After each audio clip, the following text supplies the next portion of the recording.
नमस्कार शेतकरी मित्रांनो, मी भीमराव राजाराम बागल महूद, तालुका सांगोला, जिल्हा सोलापूर येथील शेतकरी प्लस व्यापारी दोन्ही माझ्याकडे आहे. आणि हे आमचे बागल शेती फार्ममध्ये आपण आता सध्या उभा आहे. तर हे आमची डाळिंबाची एक 6000 झाडं आहेत. हे आम्ही कोरोना या काळात म्हणजे 2020 साली लावलेले आहेत. तर ते आता ह्याचं हार्वेस्टिंग हे 5वं पीक असेल, 4थं का 5वं पीक आहे. तरी आम्हाला 3ऱ्या वर्षापासून चांगला माल मिळतोय. साईज चांगली येते, माल पण चांगला येतोय. आम्ही आमचे पुतणे विनोद बागल हे बागल ॲग्री मार्ट चालवतात. ते हाच व्यवसाय करतात, शेतीला मार्गदर्शन. त्यांचे मित्र आहेत हनुमंतराव नागणे, त्यांचं पण मार्गदर्शन मिळतं. तर बऱ्याचपैकी आम्ही मे भारत धरतो. पण ह्या वर्षी पाऊस काळ जास्त होता, सतत पाऊस असल्यामुळं जरा आम्हाला डाळिंब आणताना फार त्रास झाला. म्हणजे काय झालं की दाट फवारण्या घ्यायला लागल्या, सेटिंगच्या काळात पण थोडासा त्रास झाला. आम्हाला वाटलं सेटिंग कमी जास्त होतं आहे का, पण झालं झाडाच्या हिशोबानं मापामापी झालं. थोडं सेटिंग कमी झाल्यामुळं साईज पण चांगली आली. साईज तशी पाहिली तर लहानात लहान काढलं तरी 150-200 ग्रॅमच्या पुढंच, 200 प्लसच होती. तर जास्तीत जास्त 700 ग्रॅमपर्यंत फळ झालं. तर असे ही भगवा ही व्हरायटी आमच्या रानात आम्ही गेल्या 20 वर्षापासून करतोय. आम्ही जास्तीत जास्त डाळिंबावर आमचं जे जीवनमान आहे, शेतीविषयी जी सगळं चालते घडामोडी, तसा सगळा सांगोला तालुक्यातच शेतकऱ्याच्या जीवनावर उंचवलं ते डाळिंबानंच उंचवलेलं आहे. ही आमच्या परिसरात अजून सगळ्यांनी बागा बऱ्यापैकी काय ह्या कारणाने काढल्या, पण आम्ही आपलं टिकवून ठेवलेलं आहे. आम्ही अजूनपर्यंत तरी बाग कधी बंद ठेवलेली नाही. किती तेल आला काय झालं तरी आम्ही या मातीपासून लांब गेलेलो नाही. किती बिझनेसमध्ये 4 पैसे जास्त मिळाले कमी मिळाले, पण आम्ही शेतीही कधी सोडलेली नाही. तर शेतीत आम्ही वेगवेगळे प्रयोग करत असताना जास्तीत जास्त केळी इकडे एक वळालो आणि मेन पीक डाळिंबच. मग इतर भुसार जनावरं ही ती इतर ह्याच्यात बऱ्यापैकी ही केलं. तर आता विशेष डाळिंबात सांगायचं म्हणजे आमचं ही 15x10ची लागण आणि सगळे यांत्रिकरणावर गड्यावरची शेती, प्लस आमचे बंधू आप्पा बाळासाहेब बागल हे पण बऱ्यापैकी काम करून घेतात. आणि आमचे पुतणे आहेत, ते व्यवसाय त्यांचा आहे पोकलँडचा, म्हणजे आर्थ मोरिंगचा, ह्याचा मोहरचा. त्यांचं कसं आहे, शेततळे वगैरे त्यांच्याकडे 9-10 पोकलँड आहेत. ते बिझनेस ते बघतात. सध्या पाऊस असल्यामुळं त्यांना पण काय बाहेर जाता आलं नाही. बिझनेस तर काय कॉन्ट्रॅक्टरकडे मशीन लावल्यामुळं ती निवांत होते. मग त्यांनी काय केले, जरा शेतीत लक्ष घातलं. शेतीत लक्ष ह्या 2-3 महिन्यात घातल्यापासून आणि आम्हाला त्याचा पण फायदा झाला. तर डाळिंब हे पीक जेवढं आपण वेळ देऊ, वेळेत कामं करू, तेवढं चांगलं आहे. तर आता याला सुरुवातीपासून सगळे डोसेस वगैरे, फवारण्या वगैरे हे हनुमंत नागणे साहेब आणि विनोद बागलाच्या मार्गदर्शनानुसारच झालेले आहेत. आणि शेवटच्या टप्प्यात आम्ही ह्याला वरनं प्रोटेक्शन पेपर टाकायचा का न्यूजपेपर लावायचा, ही असं आमचं चाललेलं होतं. पण आम्ही काय विचार केला, पाऊस जास्त आहे, प्रोटेक्शन पेपर टाकला तर जमीन तापणार नाही, शेवाळल. म्हणून आम्ही काय केलं, न्यूजपेपर लावला. आणि जसा न्यूजपेपर लावला तसा पाऊसच चालू होता. आम्ही त्याला पण घाबरलो, कुजवा वाढतोय का काय होतंय. ठीक आहे म्हणलं, काय होईल ते होईल, आता लावलाय तर लावलाय म्हणलं. मग दीपोळीच्या आधी थोडं आम्ही ह्याच्या म्हणजे हार्वेस्टिंग, आता आपलं 2 महिने पेपर लावून झाला असेल. 2 महिन्यापूर्वी आम्ही 10 दिवसापूर्वी पेपर काढला. तर साईज बघितली तर आम्हाला पण वाटत नव्हतं एवढी मोठी साईज असेल आमच्या बागेत अशी. तर 700, 750, 800 ग्रॅमपर्यंत फळ मिळालं आम्हाला. असं ह्याच्यापेक्षा काल आम्ही अजून वजन करून काल पाठवलं होतं. तर आमचा बऱ्यापैकी व्यापारी पण बरेच द्यायचे. पण आम्ही काय म्हणलं, बाबा आमच्यात थोडाफार डांबऱ्या किंवा कुजवा असेल. पण आम्हाला काय व्यापारी म्हणले, तुमचा डांबऱ्या किती असू द्या घेतो, खरडा कसलाही असू द्या घेतो, काटा लागलेला घेतो, फक्त आम्ही कुजवा फूड पंक्चरच बाहेर काढतो. अशा बोलीवर आम्ही मग 2 पैसे इतरापेक्षा कमी दिले. आम्हाला 151ची मागणी झाली ती, पण आम्ही 136 रुपये दिले. हा व्यापार करणारा आमच्याच शेजारचा अजित खांडेकर आणि समाधान बागल, आमच्या भावकीतले 2 जणांनी व्यापार केलेला. आणि ह्यांनी पुढं एक त्यांचा कोण असेल ते त्या व्यापाऱ्याला दिले. त्यांची पार्टी ती राहूनच आहे. तरी आमचा एक अंदाज आहे की बॉक्समध्ये पुढं जाणारा माल एक 70, 80, 85 टनापर्यंत जाईल. अजून आम्हाला अंदाजही नाही. पहिला एक 4000 झाडाचा प्लॉट अजून आमचा संपलेला नाही. अजून आतापर्यंत गेलेला आहे 40 टन.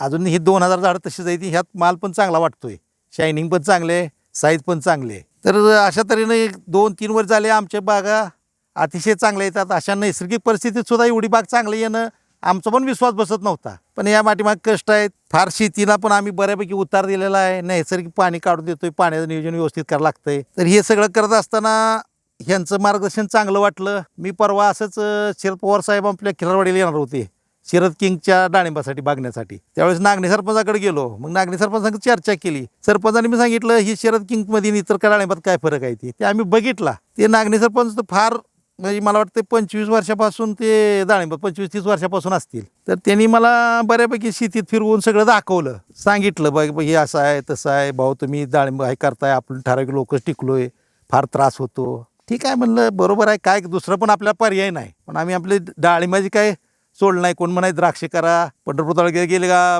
लोक म्हणाय द्राक्षे करा, कोण म्हणणार इकडे गेलं का बोरी करा, कोण कोळेगाव साईडला म्हणणार केळी करा, कोण म्हणणार ड्रॅगन फ्रूट करा, आता कोण म्हणतं पिरो करा. पण आम्ही अजून तरी काय डाळिंब सोडलेलं नाही. मग ही डाळिंब करत असताना नागणे सरपंचांनी सांगितलं, आमची भावकी म्हणले हुशार आहे म्हणले, विनोद आणि आमचं हनुमंतराव नागणे फार हुशार आहेत म्हणले, बरोबर आहे पैकी येतात. माझ्या अभ्यासानं, माझा एवढा 25-30 वर्षाचा अभ्यास आहे, तर त्याच तोडीस तोड मला ती मार्गदर्शन करतात आणि मला त्यांचं बरं वाटतंय असे त्यांनी सांगितलं. ती भाऊभाऊ सगळे चढांचढ त्यांच्या शेवग्या बागा, डाळिंबा बागा भयानक उत्पन्न काढतात. असे लोकांचे रिझल्ट मिळतात.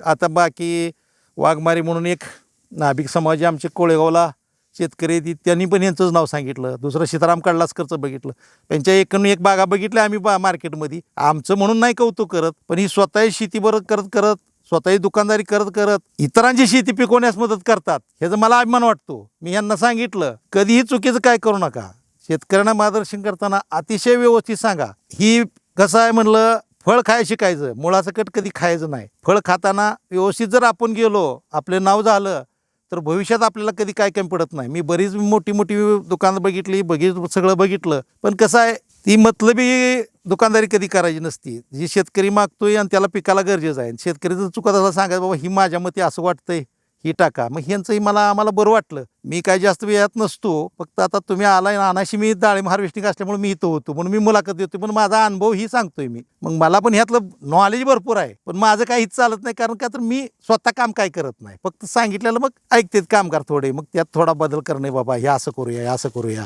बांधताना झाडं असं बांधूया. ह्या सगळ्याच्या विचारातनं कसं असते, बोलणारी भरपूर बोलतात, सांगणारी भरपूर सांगतात, पण प्रत्यक्षात कष्ट करणाराला आणि रोजच्या आव्हानाला तोंड देणारालाच कळत असतं इथं काय अडचण आहे. मी म्हणणार असं करीन, ह्याव करीन, त्याव करीन, शेतीत चालत नाही. याला निसर्गाची साथ लागती. जरी एवढा कठीण परिस्थितीतून सुद्धा ही बाग आणणं सोपं नव्हतं. हे सगळ्यांच्या कुटुंबाच्या आमच्या रात्रदिवसाचं कष्ट आहे. बऱ्यापैकी एकानं केलं म्हणून त्याच पिकामागं न लागता शेतकऱ्यांनी अनेक पिकं केली पाहिजेत, अनेक प्रयोग केलं पाहिजेत. रोजचं आपण जसं पहिली वर्गातनं ग्रॅज्युएशनपर्यंत जातो, तसं शेतीत रोजच्या रोज नवनवीन शिकलं पाहिजे. काय बाबा आता आज काय होतंय, ही आज मग काय हे जर शेड्यूल फिक्स नाही, आज ही मारलं म्हणजे उद्या ती होतंय, हवामान बदलतंय, कमी दाबाचा पट्टा निर्माण होतोय, बाजारभाव तर वेगळंच सोडा, ही सगळं बाजारभावाचा खेळ आहे. तरी डाळिंब ही पीक असं आहे की अजूनपर्यंत कुणाला तोट्यात घालवले असं मला कधी जाणवलेलं नाही. इतर पिकात बरीच लोक मायनसमध्ये गेली, कर्जबाजार आहे, पण डाळिंबाचा बागायतदार अजूनपर्यंत मला नागणे साहेब मला वाटत नाही कुणी तोट्यात असेल असं. तर ह्या दृष्टीनं डाळिंब एक प्रत्येका शेतीच्या हिशोबानं एक 25-25% पिकं असावी, ती प्रत्येकाचा भार वेगवेगळा असावा. संयुक्त शेती विचाराने एकमेकाच्या गट शेती टाईप सगळ्यांनी शेती केली, शेतकऱ्यांना प्रामाणिक सल्ला प्रत्येकाने दिला, तर शेतकऱ्याचं कल्याण होईल, शेतकरी आत्महत्या थांबतील, शेतकऱ्यांची मुलं चांगली शिकतील आणि ह्यातून 4 पैसे शेतकऱ्याला मिळाले म्हणजे सगळे बाजारपेठ वाढते. हो, ही नुसतं शेतकऱ्याकडे पैसा आला म्हणजे एकटा शेतकरी स्वतः मालक होत नसतो. ह्याच्यावर त्या गावचा, त्या भागाचा विकास होतो. तिथल्या शाळेत जाणाऱ्या मुलांची फी भरण्यापासून, कापड दुकानापासून किराणा मालाच्या दुकानापर्यंत सगळ्यांचाच विकास होतो. ही काही एकट्या खिशात पैसा जात नाही. त्यामुळे शेतकरी हा असा प्राणी आहे की तो मनुष्य आहे की त्याच्याकडे आलेला पैसा हा मार्केटमध्ये पसरतो. ज्यावेळेस शेतीत पैसा नसेल त्यावेळेस सोन्या दुकानात सुद्धा मंदी असते, कुठंच कोण नसते. ती मध्ये शेती पिकलं नाही, दुष्काळ पडला, शेतकऱ्याकडे काय नाही, द्राक्षाचं दर नव्हतं, दर कोसळलं, कारखाने बिल झाले. मग हे ह्या आपल्या देशाच्या कृषीप्रधान देशात शेतकरी तसा ह्या सर्वांना समतोल राखू शकतो किंवा घडवू शकतो. तर ही फार मोठी गोष्ट आहे. रात्रंदिवस तुम्हाला आता माहिती आहे, निसर्ग, लाईटी, काय काय अनेक अडचणी. रात्री 2ला 3ला लाईट येते, कधी कधी पाणी द्यायचं. तुम्ही सांगताय आज पाणी एवढं पडलंच पाहिजे, कसं पडायचं, लाईट जाती, या अनेक अडचणी येत्या. एवढं लिक्विड माझं जायचं टायमिंग जुळत नाही. सगळं नैसर्गिक तोवर पाऊस आलेला असतो, लाईट गेलेली असती, अर्ध पाईपमध्ये तर अर्ध मागं. काय म्हणजे मेळ आहे का कुठला, ह्याला काय शेड्यूल फिक्स आहे का? ह्याला कॉम्प्युटरला कमांड दिली तर सुद्धा कॉम्प्युटर काय म्हणते, त्याला लाईट पाहिजे तर ती पुढे ढकलू शकते. म्हणजे ही सगळं निसर्गावर मात करत करत करणारा हा प्राणी म्हणजे शेतकरी. आणि ह्यातून आलेलं पीक व्यापारी सुद्धा चांगले असतात, तसे शेतकऱ्यांनी सुद्धा त्यांना चांगलं ठेवलं पाहिजे, चांगलं वागवलं पाहिजे. जशी ज्या प्रमाणात त्याने आपल्यावर विश्वास ठेवला असतो तसं आपण त्यांच्यावर विश्वास ठेवून सगळं व्यवहार केले तर हा चांगला धंदा. शेती ही अशी व्यवस्थित केली उद्योग व्यवसायासारखी त्याला जर व्यवस्थित तुम्ही आपला रोजचं जी काय काम आपण करतो किंवा मारवाडी लोक जैन लोक जी कशी बिझनेसला सकाळी 7 पासून रात्री त्यांच्या डोक्यात कसं असतं आज काय करावं उद्या काय करावं उद्या कुठला बिझनेस केल्यावर काय होईल, तसं आपल्या कुटुंबाने सुद्धा इतरत्र न फिरता आपल्या रानात जास्तीत जास्त वेळ दिला तर आपली शेती चांगली पिकल किंवा शेतीत आपल्या चांगल्या फळबागेचा कॅलिफोर्निया व्हायला झाल्याशिवाय राहणार नाही किंवा आपण एक चांगलं आदर्श शेतकरी व्हायला सुद्धा काय अडचण येणार नाही असं मला वाटतं. अवघड काहीच नसतं, केल्याने होत आहे, आधी केल्याची पाहिजे. ही शेतीला बऱ्याच अडचणी असतात, बऱ्याच लोकांना व्यापारात सुद्धा बऱ्याच लोकांचे तोटे होतात, ती खचून जात नाहीत, ती पुन्हा उमदीन उभा राहतात. बरेच व्यापारी म्हणले आमचं दुबईला मिरची पाठवली, डाळिंब पाठवलं, रिजेक्शन झालं, 30 लाख गेलं, कोण म्हणते माझं 50, पण तो व्यापार त्यानं बंद केला नाही. का केला नाही याच्यावर अभ्यास करतोय. ती म्हणतं मग ही मिळताना इतक्या मोठ्या प्रमाणात जातं तसं मिळत नसतं व्यापाऱ्याला पण एवढं मोठं, पण मिळतं त्यावेळेस असं चढता आले का असतो त्यावेळेस त्याला पैसे मिळत असतात, ती त्यात काढत असतो. म्हणजे कुठं नाही कुठं तसं शेतीवर कुणीही नाराज न होता शेती थोडी करा, चांगली करा, नीटकी करा. उगं लोकांनी झाड लावली ती 10,000 माझी 5,000 येतील तेवढी लावायची असं नाही. तुमच्या शेतीच्या हिशोबावर 25-25-25% असं करून 4 जनावरं असावं ती घरी, तेवढीच मका, तेवढीच डाळिंब, तेवढंच ड्रॅगन, तेवढंच पेरू, तुम्हाला जी शक्य आहे ती पिकं करा किंवा कोण शेवगा करल, अशा अनेक पिकं घ्यायला काही हरकत नाही. तरी शेतीच्या बाबतीत बरीच तज्ज्ञ मंडळी ती भरपूर विज्ञान पुढे गेलंय, आधुनिक मुलं आलेत, प्रॅक्टिकली रोजचा जीव इथं राबतो रोज त्या माणसाला त्याची क्वालिफिकेशन काय मी बघत नाही, पण त्याला जे कळतं असा बँकेत पैसे काढायला अंगठा देतोय पण त्याला इतकं कळतं की BSc MSc अग्री सुद्धा मागं सारतो कारण त्याचा प्रॅक्टिकली अनुभव एवढा असतो. तर ह्या अशा अनेक गोष्टी आहेत. त्या चांगला आहे, डाळिंब अजून तर वरदान आहे, आपल्यात चांगलं पीक आहे. आम्ही बऱ्याच ठिकाणी बघतोय फिरतोय पण आपल्या भागासारखं डाळिंब अजून क्वालिटीच कोणाच नाही. मी एवढं जर डाळिंब 500 ग्रॅमचं फोडलं तर एक सकाळी डाळिंब खाल्लं तर दुपारपर्यंत जेवायला लागत नाही, इतके बी वंजळपर्यंत निघतात. मी म्हणलं ही एवढं महाग कसं खातात म्हणलं, बांगलादेशवाली ही इथनं नेते ती, आपल्याला 150 रुपये 136 रुपये दर द्यायचा, त्याचं पॅकिंग खर्च पावडर आणि तिथलं एवढं त्यांनी सांगते किलोला एवढा खर्च, मी कसं खाते. ती म्हणले बांगलादेशात डॉक्टरच लिहून देते चिठ्ठीवर प्रत्येक प्राणी डाळिंब खाल्लं पाहिजे. मग या भारतातल्या जर 140 कोटी लोकांनी जर एक डाळिंब खाल्लं तर किती शेतकऱ्याचं डाळिंब खपल, किती डाळिंब लागल. आपल्याकडे डाळिंब खात नाही ती, दूध खात नाही ती, सगळी इकते ती. म्हणजे पोषक आहे ती आपल्याला काय कळत नाही. बाहेरची लोक युरोपियन कंट्री खायला लागली. माझं एक मत आहे की बाबा प्रत्येकाने एक डाळिंब खावावं, 2 दिवसांना खावा, 3 दिवसांना खावा, परिस्थिती पण एक डाळिंब खावा असं माझी पण इच्छा आहे. कारण आम्ही पण खायत नव्हतो, आम्हाला पण असं वाटायचं हात चिकट होते, काळं पडते, पण काय नाही लगेच धुतलं का निघते, लय भारी वाटतंय. डाळिंब खाल्ल्यानंतर सगळं फ्रेश राहतंय, एकदम ग्लिजिंगच वेगळं माणसाचं वाढतंय. तरी डाळिंब ही पीक असं आहे की शास्त्रातच हे डाळिंबाचं काय वैशिष्ट्य असेल ते असेल बाबा, पण ह्याच्यापासून बरेच फायदे मला तर वाटतात. तर प्रत्येकाने कुठला डाग आज डाळिंब असू द्या, काय असू द्या, कसले असू द्या, डाळिंबात डाग म्हणजे आत काय नसतं, वर्ण खरमुड असलं तर आत लाल भडक आणि बी मोठे मोठे निघतात. जी रिजेक्ट झालेला मोठा माल आहे असा वर्ण खरमुडा असू द्या, वर्ण जर दिसायला ती ही दिसू द्या, पण ती खायला अतिशय चांगला असतो. प्रत्येकाने डाळिंब खावावं ही माझी एक, सर्व शेतकऱ्यांनी किंवा सर्व शेतकऱ्यांनी तर पहिलं खाल्लं पाहिजे आणि शहरी लोकांनी खाल्लं पाहिजे, ग्रामीणच्या खाल्लं पाहिजे, प्रत्येकाने डाळिंब ही कंपल्सरी खाल्लं पाहिजे. तरी त्या गव्हर्नमेंटला कळलं, युरोपियन लोकांना कळलंय फळं किती, फळात काय आहे, तर आपल्या लोकांना अजून ह्याचं महत्त्व कळालं नाही. तर ही फळं अतिशय चांगली आहेत. आपल्या रानातलं जे पहिलं होतं, आपण कसं बाजारातनं फक्त तेल आणि मीठच आणत होतो, बाकी काय आणत नव्हतो, सगळं आपल्या रानातच तेवढीच वांगी करायचो, तेवढीच मिरची करायचो, गवारी शेंग करायचो. ती गवारी शेंगा वांग दुपारी चटणी भाकरीवर कोरडं खायची. मी बघितलेलं, आता माझं वय 55 वर्ष, मी सगळं उन्हाळा पावसाळा बघितले, मला सगळं यातलं नॉलेज आहे. पण काय सगळं बोलता येत नाही, सांगता येत नसतं. थोडं जेवढं आठवलं तेवढं मी तुमच्यापाशी बोललोय. जी चांगलं वाटलं घ्या, जी काय करायचं तेवढं. मला काय म्हणायचं, शेतकऱ्याला एवढं सोपं नसतंय. प्रत्येकजण म्हणतो प्रत्येकजण व्हिडिओ करतोय. व्हिडिओ करणं नाही, ही काळाची गरज पण आहे. आता मीडिया, सोशल मीडिया आलाय, सगळ्याला त्याशिवाय कळत पण नाही. आणि मी मीडिया करणं, जाहिरातबाजी करणं ह्या विरोधात आम्ही बरेच दिवस राहिलो, पण नाईलाज तो सांगतोय की काय करतात, शेतकऱ्यांना पण सुधारलं पाहिजे की आपल्याबरोबर आपल्या संग सगळे आली पाहिजेत असं मला वाटतंय ना. प्रत्येकाला वाटतंय बाबा यांचं काय घरचं दुकान, अरे घरचं दुकान असलं तर काय असते, 5-10 टक्क्याचा फरक पडेल काय, ह्यात काय, शेवटी राबणाराच माणूस आहे ना. 10% 5% कधी काय लई होत नसतं. मार्गदर्शन, वेळेत कामं करणं ही गरज आहे. तर हे आमचे थोरले बंधू हरिदास बागलपासून आमचे सगळे आम्ही 5 भावंडाचं कुटुंब, आमचे पुतणे सगळे व्यवसायात शेतीमध्ये.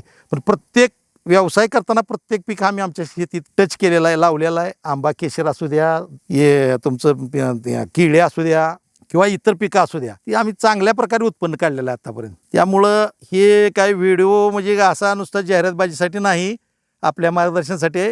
बाकीचे कोण बोलत नाहीत म्हणून मी न काम करणारा माणूस तुमच्यासमोर बोलतोय. ही ह्याची पण नोंद घ्या, नाहीतर नुसतं बोलला पोपट पंची हिला काय रानातलं माहिती आहे म्हणणार. ही खरंच आहे, मला माहिती भरपूर आहे, नाही असं नाही. कोणी पण माझ्याबरोबर माहितीच्या शेतीच्या बाबतीत मला कुठल्याही पिकाबाबतीत माहितीच्या बाबतीत मी सांगू शकेन.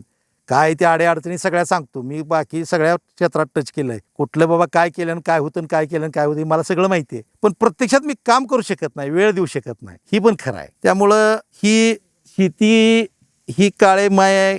कधी कधी हिला चांगलं राहावा, चांगलं तिचं आरोग्य ठेवा, तिचा ऑर्गॅनिक कर्ब चांगला ठेवा. ती कधी तुम्हाला धोका देणार नाही. तुम्ही त्याच्यावर अन्याय केला तर तुमचं कधी काय भलं होणार नाही. मग ही शेतीला जी लागतं ती व्यवस्थित योग्य प्रमाणात द्या. अति देऊन पण चालत नाही, कमी करून पण चालत नाही. जसं निसर्ग आहे, हवामान आहे त्या प्रमाणात द्या. बाकी काय नसते, कुठलं शेड्यूल नसते, काय नसते, काय नसते. रोजचं हवामान, रोजचं ही प्रकार आहेत. शेतीच्या बाबतीत, औषधाच्या बाबतीत काय वेगळं नसतंय. जगात काय नवीन संशोधन नाही, ही त्यात मिसळायचं, ती ह्यात मिसळायचं, हीच चाललंय. झिंक, पेरस, मॅग्नेशियम, बोरान, कोबाल्ट ह्याच्या व्यतिरिक्त काय नाही. आणि ही सगळ्यात ही जास्त ही 25%, 10%, 20% काम करतं. जर खरा काम करणार ही आहे बघा, ही सूर्य, ही जर नसला तर ह्या पृथ्वीवर काहीच पिकणार नाही. ही खरं निसर्गाची ताकद आहे. त्याला आपण थोडंसं गती द्यायसाठी ही सपोर्ट करायचा आहे. 15 दिवस 20 दिवस जर सूर्यप्रकाश नसला तर काय काय होतं ही लोकांना माहिती आहे. कुठले कुठले रोग वाढतात लगेच सांगतात. लगेच झाडाचं प्रकाशन बंद पडतं. ही झाड एकच असं ही वस्तू आहे की खालनं बंद पडलं तर पाण्यातनं घेतंय, पाण्यातनं बंद पडलं तर खालनं चालू करतंय. म्हणजे टेम्परेचर तुमचं 35-33च्या पुढे 40कडे गेलं का पानं बंद झाली, त्याचं मुळाचं काम चालू झालं. ज्यावेळेस ऊन नसतंय ही वरचं बंद झालं का मुळं चालू करते ती. म्हणजे ही किती वनस्पती, प्राणी आणि मनुष्य ही सगळे सारखेच आहेत सजीवांना. ह्या सगळ्यांना सारखे कंटेन लागतात. सगळं सारखं आहे. फक्त एवढं ही बोलत नाही, ती आपण बोलतोय सांगतोय. पण ही जी लागतंय ती सगळं आपल्याला जे लागतंय ती ह्याला लागतंय. त्याप्रमाणे ह्याच्यावर लक्ष ठेवून आपण केलं पाहिजे. जसं आपल्याला रोजचं गरज आहे, खाणं टायमिंगला पाहिजे, पाणी टायमिंगला पाहिजे, तसंच ह्याला खाणं म्हणजे खत व्यवस्थापन वेळेला पाहिजे, पाणी वेळेचं पाहिजे आणि वापसा कंडिशनला पाहिजे. आणि ह्याचा नैसर्गिक कर्ब, ऑर्गॅनिक कार्बन करेक्ट राहायला पाहिजे. त्यासाठी सगळ्यांनी प्रयत्न केला पाहिजे, तरच शेती ही टिकू शकेल. नाहीतर एक दिवस ती आता काही भागातली पंढरपूर उजनीची नदीकाठच्या लोकांची झाली अवस्था शिवायची. मग त्यासाठी अति पाणी असलं का आमचे पवार भाऊ, मी गेलतो नातेपोत्याला, ते म्हणले टँकर होता तेव्हा सांगोल भागात डाळिंब चांगलं होतं. आणि जेव्हा तुमचं टिंबू म्हैसाळ आलं, पाणी आला, तर तुमची डाळिंब किंवा सांगोला ही मला वाटत नाही म्हणले डाळिंबात सक्सेस लय होईल. कारण पाण्याचं नियोजन फार महत्वाचं आहे डाळिंबात. मग ही नैसर्गिक गोष्टीच आहे ही सगळ्या. जसं पाणी हवामानाच्या हिशोबावर पाणी द्यावं लागतं. पण बरंच आता बोलण्यासारखं मी बोलायला लागलो तर आठवलं तसं सांगायचं म्हटलं तर बरंच सांगायला लागेल. पण व्हिडिओ फार मोठा होईल तर आटोपशीर घेतो, ऐकणारला पण थोडंसं बरं वाटावं. त्यामुळं तुम्ही व्हिडिओ करणार कोण, कुठले आहेत? हां, काय छगन बाड साहेबांनी आमचा व्हिडिओ केला आहे. त्यांना आवड आहे. त्यांनी पण सांगावं बाबा आम्ही काय खोटं काय केलं का, कुठं काय आहे का. ज्याप्रमाणे आहे ते आमच्या स्वतः शेतीत. इथं तुम्ही नोटकॅममधला व्हिडिओ घ्या, लोकेशन घ्या इथलं जिओ टॅगिंगचं, त्याप्रमाणे लोकांना दाखवा. आता आमचं हार्वेस्टिंग आहे, 2-3 दिवस हार्वेस्टिंग संपल. माल संपल्यानंतर काय मोकळी झाड राहतील, आम्ही बाकीची कामं करत राहू. अशा तऱ्हेनं ही आमची शेती आहे. बाकीचं आता आमचे बाकीची जी आहे ती बंधू वगैरे काय असतील त्यांना बोलायचं ती बोलतील. धन्यवाद, नमस्कार.